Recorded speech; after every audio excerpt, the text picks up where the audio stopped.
Very very good morning to all the students. बेटा आज हम पढ़ने जा रहे हैं रिफ्लेक्शन और रिफ्रैक्शन, जो कि क्लास 10th का टॉपिक है। ठीक है ना। तो इसमें बेटा हम सबसे पहले समझते हैं कि रिफ्लेक्शन और रिफ्रैक्शन ये एक्चुअली में क्या फेनोमेना है, कैसे कोरिलेट करते हैं ये आपस में, इसका इंट्रो क्या है। सबसे पहले हम इंट्रो की अगर बात करें बेटा, इंट्रो की, इंट्रोडक्शन तो अभी हम क्लियर करेंगे introduction, reflection and refraction of light. Reflection और रिफ्रैक्शन ऑफ लाइट, सबसे पहले बेटा हम समझ लेते हैं कि लाइट क्या चीज है। देखिए light is actually a form of energy. Light क्या है? ऊर्जा का एक फॉर्म है। लाइट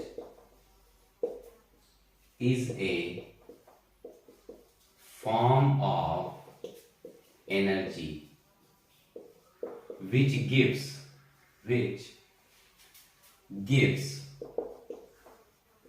sensation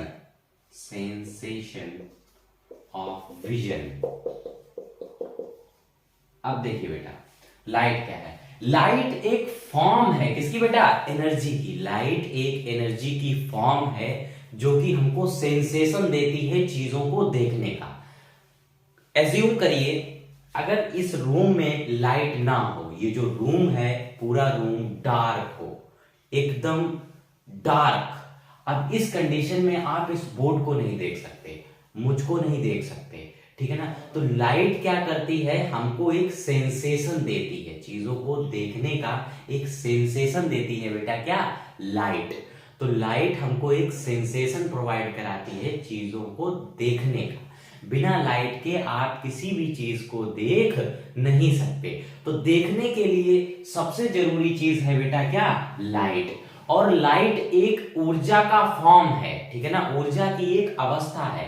ठीक है। तो light is a form of energy. Light क्या है? एक एनर्जी की एक फॉर्म है, ठीक है ना, which gives sensation of vision, जो हमें देखने में मदद करता है, जो हमको दिखाता है चीजों को। अब जैसे इस मार्कर को आप देख पा रहे हैं ताकि वहां से लाइट रेज आ रही हैं और इस पे पड़ रही हैं, तभी आप इस मार्कर को देख सकते हैं। अन्यथा आप इस मार्कर को नहीं देख पाते। अगर इस रूम में डार्कनेस होती बेटा, इस कमरे में अगर लाइट नहीं होती तो क्या आप इस मार्कर को देख पाते?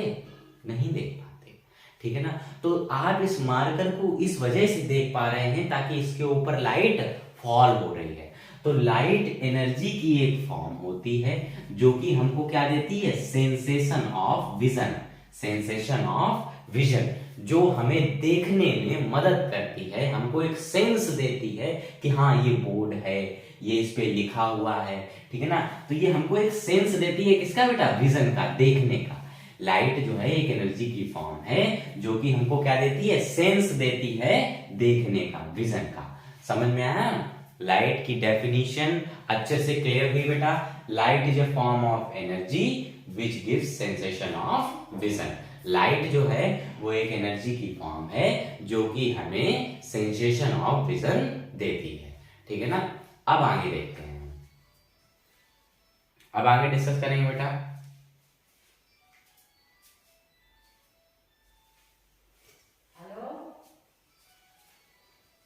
तो बेटा देखिए कैरेक्टरिस्टिक ऑफ लाइट।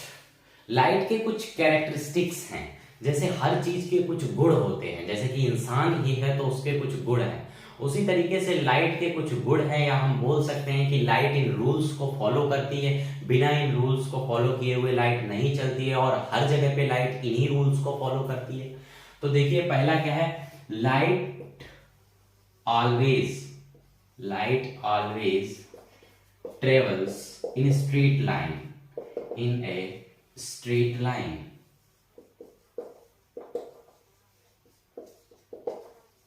जो बेटा लाइट होती है ये स्ट्रेट लाइन में चलती है। कहने का मतलब एकदम सीधी चलती है। ये जो लाइट की जो रेज होती हैं कैसी चलती हैं बेटा? स्ट्रेट लाइन में। कैसी चलती हैं? स्ट्रेट लाइन में। ये कभी भी बेंड नहीं होती हैं, ये हमेशा सीधी जाती हैं, एकदम स्ट्रेट। एकदम स्ट्रेट जाती हैं। कहने का मतलब है ये स्ट्रेट लाइन में ट्रेवल करती हैं, ये कभी भी झुकती नहीं है। मान लो कि यहां पर दीवार आ गई, ठीक है ना, तो ऐसा नहीं होगा ये इस तरीके से निकल जाए, नहीं भाई ऐसा नहीं होगा, ऐसा नहीं होगा। अगर ऐसा होता, देखो हम इसका एग्जांपल देते हैं आपको, अगर ऐसा होता तो फिर देखिए, जैसे कि ये मेरा हाथ है, ठीक, इसकी परछाई आप देख पा रहे होंगे बोर्ड में बन रही, इसकी शैडो आप देख पा रहे हैं बोर्ड में बन रही है। तो ये शैडो किस वजह से बन रही है, ताकि वहां से लाइट फॉल हो रही है और इस बोर्ड पर पड़ रही है। तो यहां वाली जो लाइट है वो इस हाथ ने रोक ली है, इस हाथ ने यहां वाली लाइट क्या कर ली है, रोक ली है। इस वजह से इधर तरफ लाइट नहीं पड़ रही है, इस वाले एरिया में लाइट नहीं पड़ रही, देखो मार्कर ने रोक ली ना, तो इस वाले एरिया पे लाइट नहीं पड़ रही है, तो ये एरिया डार्क हो गया है। कैसा हो गया है बेटा, डार्क हो गया है। हमको पता है जिस एरिया में लाइट गिरेगी, जहां पे लाइट गिरेगी वहीं पे तो वही वाली चीजों को तो आप देख पाएंगे। अब यहाँ पे इस बोर्ड में यहाँ पे लाइट जा ही नहीं रही है, इसलिए ये वाला हिस्सा कैसा हो गया है, डार्क हो गया है, क्योंकि लाइट यहीं पे रुक गई है। और अगर बेटा देखिए मार्कर को हम बनाते हैं, अगर बेटा लाइट इस मार्कर से बेंड हो जाती, कुछ इस तरीके से निकल जाती, इस तरीके से, तब फिर ऐसा नहीं होता, तब फिर यहाँ पे शैडो नहीं बनती, क्योंकि लाइट यहाँ पे रुकती ही नहीं, वो इस तरीके से निकल जाती, समझ रहे हो, बेंड होकर के चली जाती, इस कॉर्नर से इस कॉर्नर से इस कॉर्नर से। लेकिन ऐसा बेटा हुआ नहीं। तो ये प्रूफ करता है कि जो लाइट है वो कैसी ट्रेवल करती है, स्ट्रेट लाइन में। कैसी ट्रेवल करती है बेटा, स्ट्रेट लाइन में। तो यहां से आपको क्लैरिफाई हो गया होगा कि जो लाइट है वो स्ट्रेट लाइन में ट्रेवल करती है। अच्छा दूसरी चीज जरा समझते हैं, light does not need material, light does not need material medium to propagate. Propagate का मतलब होता है बेटा चलना, प्रोपोगेट का मतलब होता है चलना। इसमें कहा गया जो लाइट है ना, इसको किसी भी मटेरियल मीडियम यानी कि किसी भी मीडियम की जरूरत नहीं पड़ती है चलने के लिए। अब देखो बेटा मीडियम क्या हो सकता है, सबसे पहले तो आप यही ध्यान दे दीजिए कि मीडियम क्या चीज होता है। तो देखिए मीडियम मतलब या तो एयर और वैक्यूम, ठीक है ना, या तो एयर वैक्यूम होगा, नहीं तो मीडियम हो सकता है वाटर भी हो सकता है बेटा, ठीक है ना, ग्लास भी हो सकता है, ठीक है। तो ये सारे मीडियम होते हैं, क्या होते हैं बेटा, मीडियम होते हैं जिनमें लाइट चलती है। अब अगर आप किसी भी, देखिए आप किसी भी रास्ते पे चल रहे हैं तो वो आपका मीडियम है, यानी उस रास्ते से होकर के आप जाते हैं। जैसे मान लो कि आपका कोई रास्ता है, जिस रास्ते से होकर के आप स्कूल जाते हैं, तो वो एक मीडियम है जो कि आपको आपके स्कूल से कनेक्ट करता है। वैसे ही लाइट चलेगी तो एक जगह में ना, तो उसको ही हम क्या बोलते हैं, मीडियम बोलते हैं। अगर आप ऐसे नॉर्मली लाइट देख रहे हैं एयर के अंदर तो क्या बोलेंगे, एयर एंड वैक्यूम।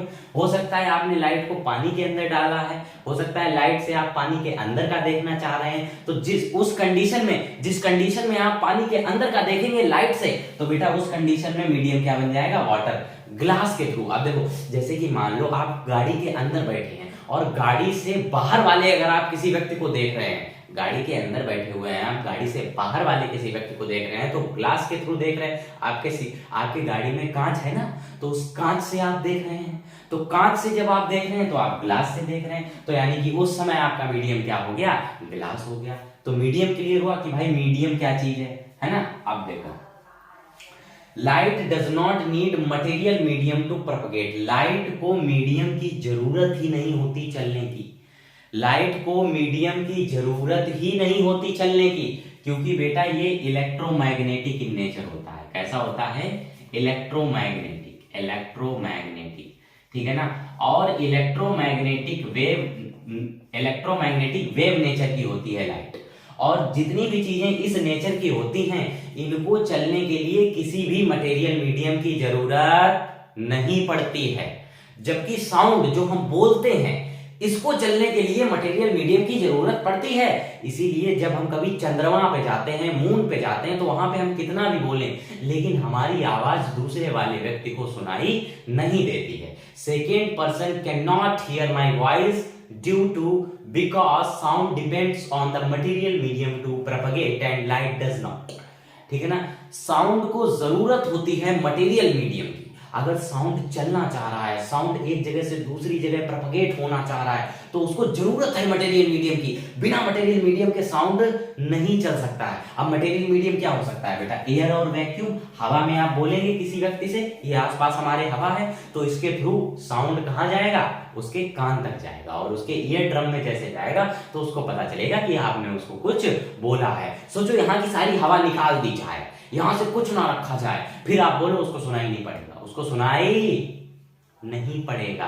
तो साउंड को ट्रेवल करने की किसकी जरूरत होती है? मटेरियल मीडियम की। जबकि लाइट को ट्रेवल करने के लिए किसी भी मटेरियल मीडियम की जरूरत नहीं पड़ती। इसीलिए बेटा आप ऊपर तारों को देख पाते हैं। सोचो लाइट ईयर्स उनकी डिस्टेंस है, जो ऊपर तारे हैं, जो ऊपर स्टार्स हैं, स्टार्स, तो बेटा स्टार्स की जो डिस्टेंस है बहुत लाइट ईयर है हमसे। यहाँ पे ये कुछ स्टार रहे होंगे, यहाँ पे हम लोग खड़े होके इस तरीके से, ये चिंटू नाम का एक लड़का है बेटा, और ये स्टार को देख रहा है, क्या है? चिंटू। और ये खुश हो रहा है देख करके, स्टार्स को देख करके क्या हो रहा है? खुश हो रहा है। अच्छा, ये स्टार्स को कैसे देख पाया? क्योंकि लाइट को ट्रेवल करने के लिए किसी मटेरियल मीडियम की जरूरत नहीं पड़ती है भाई। अब देखो यहाँ पे ये स्टार्स हैं, क्या है बेटा? स्टार्स। ठीक, अब यहां से लाइट रेज यहां तक आ जाएंगी। अब देखो यहाँ पे तो एयर और वैक्यूम है, यहाँ तो कुछ है ही नहीं। अगर मान लो तो कुछ है ही नहीं, यहाँ पर एटमॉस्फेयर ही नहीं है। क्या नहीं है बेटा? एटमॉस्फेयर। तो यहाँ पे कोई मटेरियल मीडियम, यहाँ पे कोई भी मीडियम, किसी भी तरीके का मीडियम है ही नहीं। और अगर बेटा किसी भी तरीके का मीडियम नहीं है, यहाँ पे अगर साउंड होता तो नहीं आता नीचे तक भाई। साउंड अगर होता तो नीचे तक नहीं आता। ऐसे जैसे कि आप लोग देखते होंगे एस्टेरॉइड्स जो चलते हैं बहुत ज्यादा आवाज करते हैं, लेकिन वो हमको सुनाई नहीं पड़ते क्योंकि वो बहुत दूर हैं और इतनी दूरी में मीडियम बीच में नहीं पड़ता है कहीं पे भी। ठीक है ना, तो मीडियम नहीं होता तो साउंड हम तक नहीं आ पाता, लेकिन लाइट आती है, इसीलिए स्टार्स दूर से चमकते हुए हमको दिखाई पड़ते हैं। ठीक है ना, क्योंकि लाइट को ट्रेवल करने के लिए किसी भी मटेरियल मीडियम की जरूरत नहीं होती है, जबकि साउंड को ट्रेवल करने के लिए मटेरियल मीडियम की जरूरत होती है। ठीक है ना, तो यहां तक क्लियर हो गया बेटा। 2 पॉइंट क्लियर हुए। लाइट एकदम स्ट्रेट लाइन में चलती है। कैसे स्ट्रेट लाइन में चलती है? अभी हमने मार्कर वाला एग्जांपल दिया आपको। दूसरे में हमने आपको बताया light does not need material medium to propagate. लाइट को चलने के लिए किसी भी मटेरियल मीडियम की जरूरत होती नहीं है। ऐसा क्यों है? ये आप देख पा रहे हैं कि स्टार्स को जब आप देखते हैं तो बीच में मीडियम नहीं होता है, तभी आप स्टार्स को देख पाते हैं। तो ये चीज प्रूव होती है कि लाइट को ट्रेवल करने के लिए किसी भी मटेरियल मीडियम का जरूरत नहीं होता है। ठीक है ना, अब आगे देखते हैं, अगली प्रॉपर्टीज हम डिस्कस करेंगे।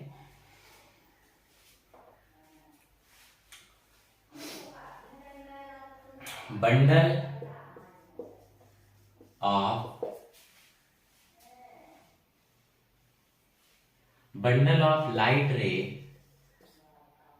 of light ray is called beam of light,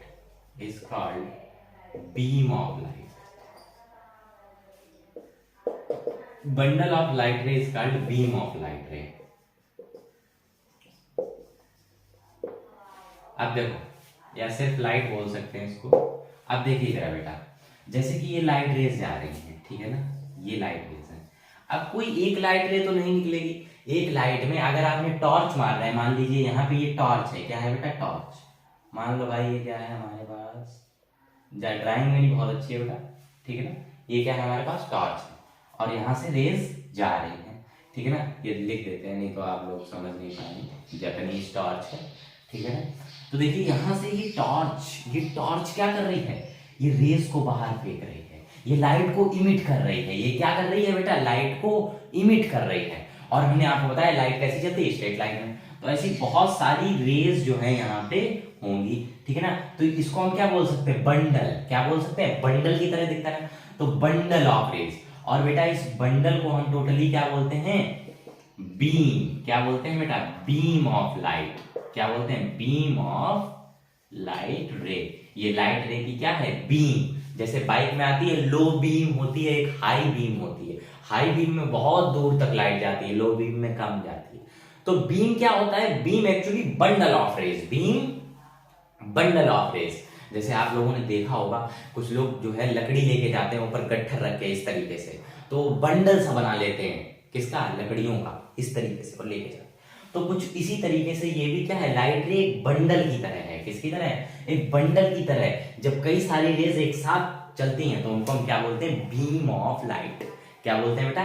beam of light. ठीक है, चलिए अब आगे देखिए इसी में।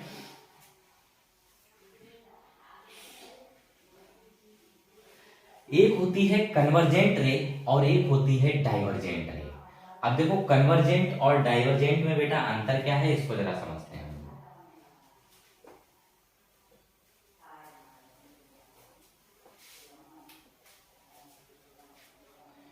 इसी में टर्म्स हैं कुछ, थर्ड का ए और बी।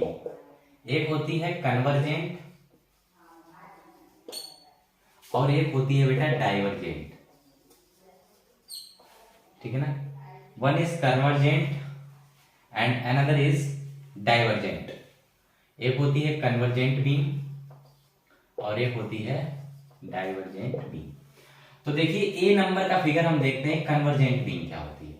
कन्वर्जेंट बीम वो चीज होती है बेटा जब लाइट रेज एक पॉइंट पे आकर के मिल जाए, सारी लाइट रेज एक पॉइंट पे आकर के मिल जाए, कुछ इस तरीके से, कुछ इस तरीके से सारी लाइट रेज एक पॉइंट पे आकर के मिलती हैं तो उसको हम क्या बोलते हैं?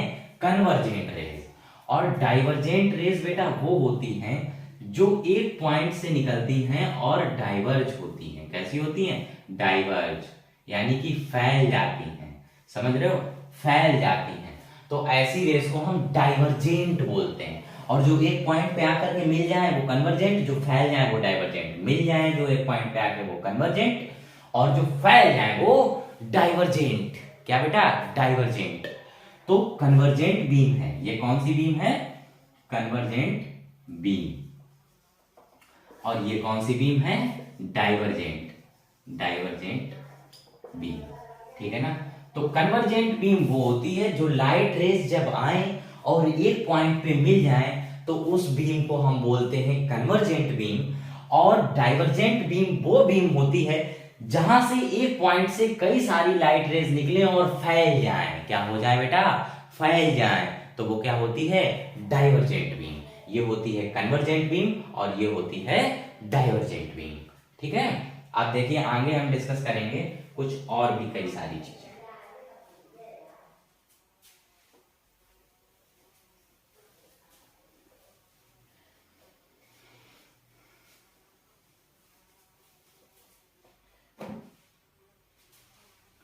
फोर्थ में देखिए बेटा लाइट। ठीक है ना? लाइट।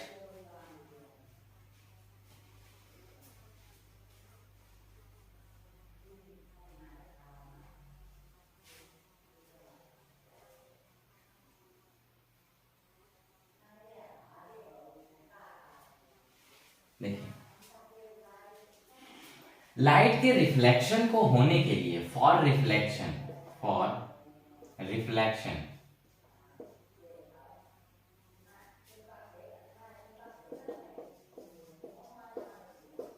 फॉर रिफ्लेक्शन, तो रिफ्लेक्शन के लिए जो सरफेस होनी चाहिए वो highly polished, highly polished, highly polished surface, जो सतह होनी चाहिए वो बहुत ज्यादा पॉलिश्ड होनी चाहिए। अब देखो अगर रिफ्लेक्शन करना है, शीशा देखते हो आप लोग कितना पॉलिश होता है, तभी आप उसमें देख पाते हो चीजों को। तो जो सरफेस है एकदम पॉलिश्ड होनी चाहिए, एकदम चिकनी होनी चाहिए, एकदम स्मूथ होनी चाहिए। सरफेस कैसी होनी चाहिए? बहुत ज्यादा स्मूथ होनी चाहिए रिफ्लेक्शन के लिए। दूसरी चीज बेटा क्या होती है, जैसे कि जब किसी भी ऑब्जेक्ट पे लाइट पड़ती है, मान लो इस ऑब्जेक्ट पे लाइट पड़ रही है, तो यहां से लाइट जब पड़ती है ना बेटा, तो लाइट कुछ तो इसके अंदर एब्जॉर्ब हो जाती है। क्या हो जाती है? एब्जॉर्ब। ठीक है? कुछ लाइटें इधर चली जाती है, यानी कि ट्रांसमिट हो जाती है। क्या हो जाती है? ट्रांसमिट हो जाती है। और कुछ लाइटें वापस आ जाती हैं। समझ रहे हो? कुछ लाइटें जाती हैं यहाँ पे एब्जॉर्ब, ये शीशा एब्जॉर्ब कर लेता है। ये जो ग्लास है, ये जो ग्लास है ये क्या कर लेता है? अपने अंदर एब्जॉर्ब कर लेता है।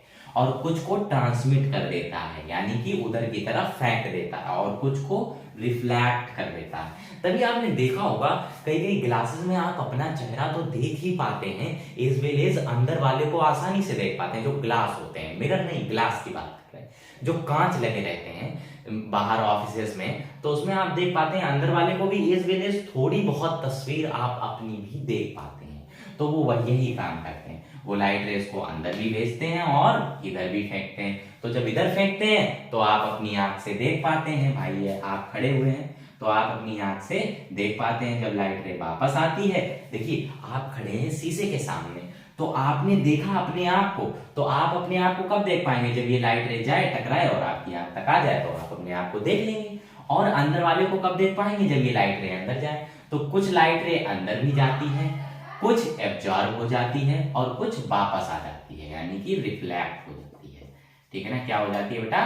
रिफ्लेक्ट हो जाती है। Okay, note it down this figure.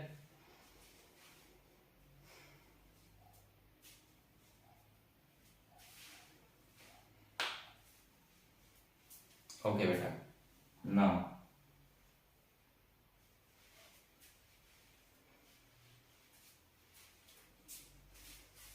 Note कर लिया भाई? नोट हो गया? चलो ठीक है, आगे कंटिन्यू करते हैं।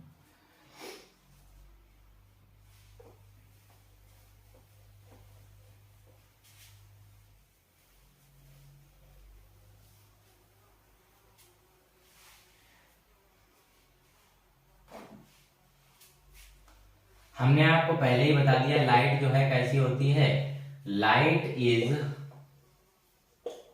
Electromagnet, electromagnetic in nature. Light जो है, लाइट का नेचर कैसा होता है बेटा? इलेक्ट्रोमैग्नेटिक।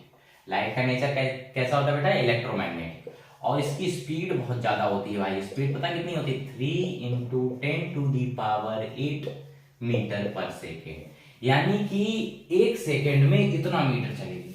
समझ सकते हो लाइट की स्पीड कितनी होती है? बेटा लाइट की स्पीड बहुत ज्यादा होती है। अगर यहीं पे हम कंपैरिजन करें इसकी साउंड की स्पीड के साथ में, तो साउंड की स्पीड कितनी होती है? 332 मीटर पर सेकेंड। ठीक है ना, 332 मीटर पर सेकेंड, जो कि बहुत कम है लाइट की स्पीड से। इसीलिए जब बादल में गड़गड़ाहट होती है, थंडर स्टॉर्म, ठीक है ना, जब बादल में गड़गड़ाहट होती है तो आपको लाइट उसमें पहले दिखाई पड़ती है और साउंड बाद में सुनाई पड़ता है, क्योंकि लाइट की स्पीड जो होती है बहुत ज्यादा होती है as compare to the sound. तो आप लाइट को पहले देख पाते हैं आसमान में। जब बिजली की गड़गड़ाहट होती है तो आप उसमें बिजली को पहले देख पाते हैं, यानी कि लाइट को पहले आप देख पाते हैं, और आपके कानों तक जो साउंड है गड़गड़ाहट का वो बाद में सुनाई देता है। क्योंकि बेटा लाइट की जो स्पीड है वो बहुत ज्यादा है। कितनी है? 3 × 10⁸, और as compare to the sound 332 metre पर सेकेंड। तो साउंड की जो स्पीड है ये बहुत कम होती है, लाइट की स्पीड बहुत ज्यादा होती है, इसलिए आप जो है इनको देख पाते हैं। अब मैंने आपको बताया, आप बोलोगे सर कि ये लाइट मुझे दिखाई कैसे पड़ती है? आपने तो कहा ऊपर मीडियम नहीं होता है, और ऊपर मीडियम नहीं होता है तो ये क्या नाम, साउंड हमको कैसे सुनाई पड़ गया? आपने कहा लाइट रेस तो ट्रेवल कर जाएंगी, कोई मीडियम की जरूरत नहीं होती। लेकिन इसको तो जरूरत होती है बाबा, मून पे नहीं सुनाई पड़ता साउंड, लेकिन अभी तो सुनाई पड़ रहा हमको। ये तो ऊंचाई से आ रहा ना, ये ज्यादा ऊंचाई से नहीं आ रहा, ये हमारे एटमॉस्फेयर के अंदर ही है। जो बादल बनते हैं ये सारे हमारे एटमॉस्फेयर के अंदर रहते हैं, तो इनकी रेंज कम रहती है। तो रेंज कम होने की वजह से यहाँ पे क्या होता है बेटा? साउंड काम करता है, क्योंकि रेंज कम होने की वजह से ये हवा के अंदर ही होती हैं सारी चीजें। तो भाई साउंड को मीडियम मिल जाता है ट्रेवल करने के लिए, तब आप बादल की गड़गड़ाहट को आसानी से सुन लेते हैं। यदि बहुत ऊंचाई पे भी, ये जो यूनिवर्स है, ब्रह्मांड है, इसमें बहुत सारे asteroid, meteoroids, these are all the things will be there, बहुत सारी चीजें हैं हमारे आसपास, लेकिन उनकी आवाज हमको सुनाई नहीं देती। क्यों नहीं सुनाई देती है? क्योंकि वो हमारे मटेरियल मीडियम, बताया ना हमने आपको, साउंड को ट्रेवल करने के लिए किसकी जरूरत है भाई? मटेरियल मीडियम की। और बीच में रास्ते में तो कोई मीडियम है ही नहीं भाई, मीडियम नहीं है तो कैसे सुनाई पड़ेगा? नहीं सुनाई पड़ेगा ना। अब जैसे मान लो एक नदी है और आपको इस पार से उस पार जाना है और उस पर पुल नहीं है, तो क्या आप इस पार से उस पार जा पाएंगे? नहीं जा सकते। इस पार से उस पार आप नदी के नहीं जा सकते। कुछ ऐसा ही सिस्टम साउंड के साथ होता है ऊपर। ठीक है ना, क्लियर हो गया इतना? ठीक है, तो ये होते हैं बेटा आपके कैरेक्टरिस्टिक्स ऑफ लाइट। ठीक है ना, अब आगे इसमें हम और कई सारी बातें करेंगे।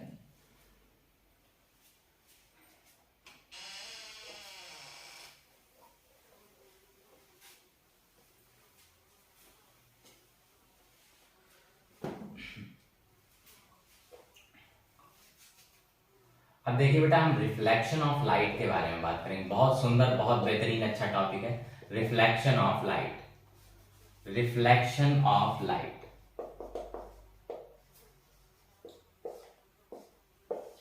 देखिए रिफ्लेक्शन ऑफ लाइट। अब देखिए रिफ्लेक्शन ऑफ लाइट क्या होता है? The phenomena of bouncing back of light, bouncing back of light in the same medium, bouncing back of light in the same medium, bouncing back of light in the same medium after striking a surface,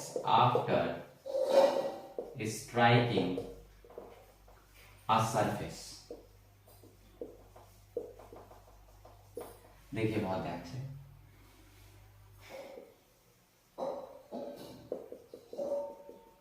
मान लो बेटा ये एक mirror है। क्या है बेटा? Mirror. ये एक मिरर है, शीशा है, प्लेन मिरर है, जिसमें आप लोग अपने आप का चेहरा देखते हैं। ठीक है ना, तो ये एक तरीके का मिरर है। ठीक, अब देखिए यहां पे क्या होगा, एक रे आएगी। मान लो इसमें एक नॉर्मल मान लेते हैं ये। ठीक, तो जो एक रे आएगी ये इस शीशे में टकराएगी और टकराने के बाद में फिर दोबारा वापस चली जाएगी। ठीक है ना, तो होता क्या है बेटा, जब लाइट किसी भी मीडियम में जाती है और टकरा करके वापस आ जाती है, और टकरा करके वापस आ जाती है, तभी आप उसको देख पाते हैं। तो जो रे जाती है उसको हम बोलते हैं इंसिडेंट रे। कौन सी रे बेटा? Incident ray. और जो रे टकराने के बाद में वापस आती है वो होती है रिफ्लेक्टेड रे, क्योंकि ये रिफ्लेक्शन के बाद होती है, रिफ्लेक्टेड रे। अब देखिए बहुत ध्यान से देखिए, ये होगा कैसे एक्चुअली में, इसको जरा हम समझ लेते हैं। द फेनोमेना, ये बेटा एक फेनोमेना है, the bouncing back of light. Light जाती है, बाउंस बैक होकर के फिर उसी मीडियम में वापस आ जाती है। जैसे आपने बॉल को मारा और बॉल गई और टकरा करके वापस आ गई, कुछ इसी तरीके से ये भी है। देखो जैसे कि मान लो ये कार्डबोर्ड है, नहीं मानो मिरर है, मान लो ये कार्डबोर्ड है, कुछ भी मान लो तुम। ठीक है ना, ये क्या है? कार्डबोर्ड है। ठीक, अब देखो इस, मान लो ये बोर्ड है, कार्डबोर्ड छोड़ो, ये बोर्ड देखो, इसमें बेटा लाइट रे आई। कहां से आई? उधर से लाइट रे आई, इसमें टकराई और टकराने के बाद में मेरी आंखों तक आई। लाइट रे यहां आई, टकराई, फिर मेरी आंखों में आई, तब मैंने इस बोर्ड को देख पाया। ठीक है ना, अगर लाइट रे आए, टकराए और मेरी आंखों तक नहीं आएगी तो क्या हम इसको देख लेंगे? भाई नहीं देख सकते ना। तो लाइट रे इस तरीके से आएगी, किसी भी चीज पे टकराएगी और टकराने के बाद में आपकी आंख तक जाएगी, तब आप चीजों को देख पाएंगे। टकराने को कहते हैं बेटा स्ट्राइक। ठीक है ना, क्या बोलते हैं? स्ट्राइक, किसी भी चीज में टकराना। ठीक है ना, तो ये क्या होता है? Bouncing back of light in the same medium. जब कोई भी लाइट एक ही मीडियम में बाउंस बैक हो जाती है, क्या हो जाती है बेटा? Bounce back. अब देखो ये लाइट गई और बाउंस बैक हो गई। ठीक है ना, बाउंस बैक हो गई इन द सेम मीडियम, तो उसी को हम बोलते हैं रिफ्लेक्शन ऑफ लाइट। जब एक लाइट रे किसी भी मीडियम पे जाके, किसी भी ऑब्जेक्ट पे जाके स्ट्राइक करे और स्ट्राइक करने के बाद में वापस उसी मीडियम में लौट आए, तो उसको हम क्या बोलते हैं? Reflection of light. अब देखो रिफ्लेक्शन तो हर जगह है, रिफ्लेक्शन का मतलब क्या है उसको जरा प्रैक्टिकली हम समझते हैं। जैसे कि प्रैक्टिकली ही हम आपको बता रहे हैं, देखिए लाइट रे आई और बोर्ड पे पड़ी, फिर आपकी आंखों तक गई, तब आपने इस बोर्ड में चीजों को देख पाया, उससे पहले तो देख नहीं पाते ना आप। तो लाइट रे इस तरीके से आई, इस बोर्ड पे टकराई, फिर आपकी आंखों तक गई, तब आपने इस बोर्ड में कई सारी चीजों को देख पाया। ठीक है ना, मान लीजिए आप इमेजिन करिए आप किसी कार के सामने खड़े हैं, तो लाइट रे सन से आएंगी, पहले कार पे पड़ेंगी, कार पे पड़ने के बाद फिर आपकी आंख तक पड़ेंगी, तब आप देख पाएंगे। मान लो भाई यहाँ पे ये कार है बेटा, ये कार है, ये मर्सिडीज मान लो BMW है भाई, क्या है BMW, ठीक है ना 530D, ठीक, ये BMW है। अब इसको आप कैसे देखेंगे, जब सन की रेज सन की लाइट इस पे पड़ेगी, ठीक है ना, लाइट पड़ने के बाद में फिर वो क्या होगी, बाउंस बैक, क्या होगी बेटा, बाउंस बैक। और यहाँ पे आप खड़े हैं तो आपकी आंख तक जब ये लाइट रे जाएगी तो आप इस BMW को देख पाएंगे। तो लाइट रे पहले तो उस ऑब्जेक्ट पे पड़ती है, फिर पड़ने के बाद में टकरा करके आपकी आंख तक जाती है, तब आप उस चीज को देख पाते हैं। तो इसीलिए इसमें लिखा बाउंसिंग बैक, लाइट रे आती है बाउंस बैक होती है, आती है बाउंस बैक होती है, किस मीडियम में, सेम मीडियम में भाई, ये मीडियम तो सेम है ना। तो लाइट रे आती है बाउंस बैक होती है, कब बाउंस बैक होती है, जब यहाँ पे स्ट्राइक होती है, यहाँ पे हिट होती है। तो the bouncing back of light in the same medium after striking a surface, ये होता है रिफ्लेक्शन ऑफ लाइट। क्या होता है बेटा, रिफ्लेक्शन ऑफ लाइट। अच्छा देखो, एक चीज बहुत अच्छी है कि जो रिफ्लेक्शन होता है वो बहुत ही मतलब कह सकते हैं इस तरीके की चीज है कि ये एक प्रैक्टिकली बेसिस चीज है, इसको आप बहुत आसानी से समझ सकते हैं, ठीक है। तो यहाँ पे बेटा इस चीज का हमें बहुत ध्यान रखना है, जो रे आती है, जो रे सन की तरफ से आती है, जो रे कहां से आती है भाई, चंदा मामा बना दो, सन की तरफ से जो रे आती है वो होती है इंसिडेंट रे। कौन सी रे होती है बेटा, इंसिडेंट रे। और जो रे टकराने के बाद में दोबारा वापस आती है, टकराने के बाद में आफ्टर रिफ्लेक्शन, किसके बाद में बेटा, आफ्टर रिफ्लेक्शन। तो रिफ्लेक्शन के बाद में, रिफ्लेक्शन का मतलब होता है, हमने आपको बताया टकरा करके वापस आना। तो जब रिफ्लेक्शन के बाद में जो रे आती है उसको हम बोलते हैं रिफ्लेक्टेड रे। क्या बोलते हैं बेटा, रिफ्लेक्टेड रे, ठीक है। और जो रे टकराने जा रही होती है उसको हम बोलते हैं इंसिडेंट रे, क्योंकि वो एक्सीडेंट करने जा रही है इसलिए वो इंसिडेंट रे है। और जो रे टकराने के बाद वापस आ रही है उसको हम बोलते हैं रिफ्लेक्टेड रे। क्लियर, ठीक है, नोट इट डाउन।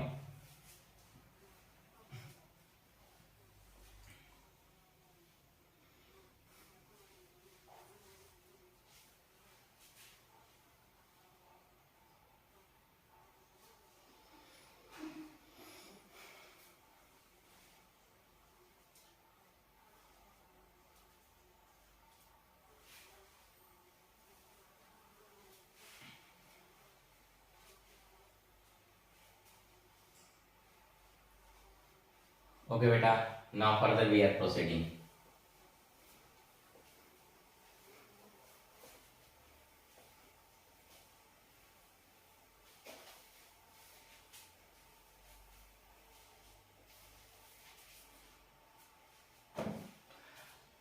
देखिए बेटा, अब हम बात करेंगे लॉज ऑफ रिफ्लेक्शन के ऊपर, लॉज ऑफ रिफ्लेक्शन।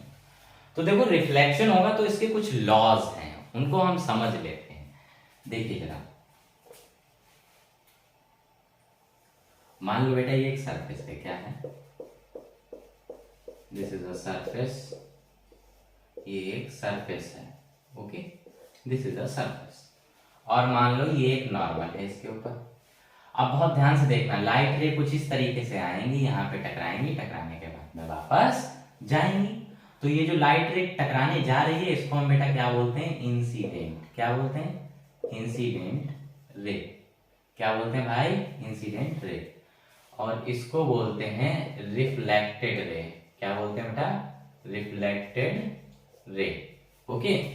तो यहाँ पे लाइट आएगी, टकराने के बाद में दोबारा वापस जाएगी। अच्छा देखिए, जितना एंगल ये आई के साथ में बनाएगी, जितना एंगल ये आई, एंगल ऑफ इंसिडेंस, इसको क्या बोलते हैं, एंगल ऑफ इंसिडेंस आई।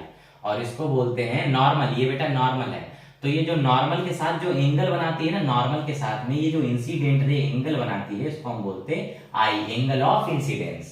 और ये जो रिफ्लेक्टेड रे नॉर्मल के साथ जो एंगल बनाती है इसको बोलते हैं angle of reflected ray.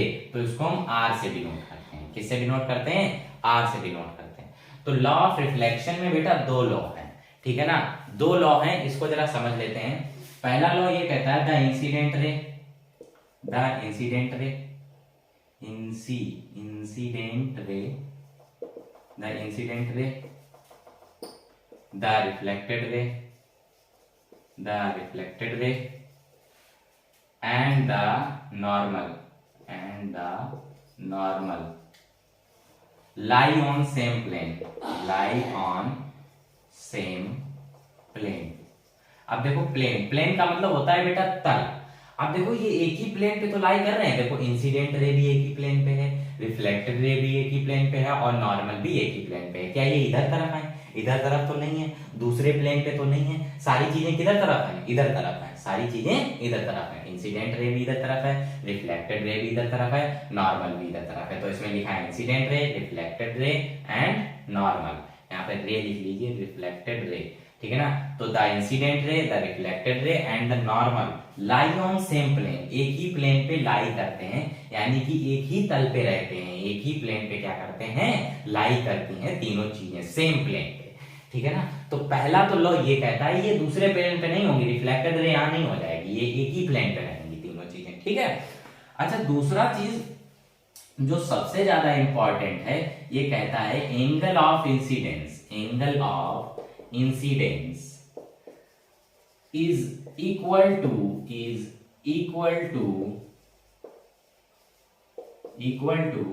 angle of reflection, angle of reflection।